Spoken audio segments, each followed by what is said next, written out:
মানুষে মানুষে ভেদাভেদ ভুলে যাওয়ার এক অনন্য নজির দেখল ভারতের দিল্লির যন্তর মন্তর এলাকা। দেশটির উত্তরপ্রদেশের সাহারানপুর থেকে প্রায় ১৮০ কিলোমিটার পথ পাড়ি দিয়ে সেখানে ছুটে এসেছেন সুনিতা অরোরা নামের এক হিন্দু নারী।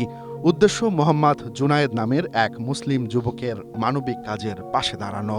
তিনি সামাজিক যোগাযোগ মাধ্যমে পরিচিতি পেয়েছেন কোনো ধর্মীয় বা জাতের বাছবিচার না করে জীবের সেবা করার জন্য।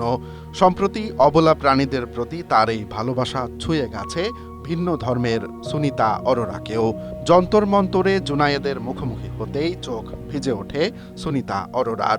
পরম মমতায় জড়িয়ে ধরে বলেন, বাবা, তোমার মা সাহারানপুর থেকে এসেছে। এই ভালোবাসার কাজ তুমি কখনো থামিও না।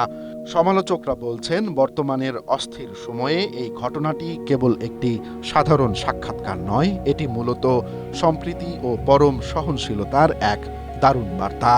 জাতপাত বা ধর্মের দেয়াল ভেঙে এমন মমত্ববোধই প্রমাণ করে পৃথিবীতে দিন শেষে মানুষের পরিচয় একটি, আর তা হলো মানবতা।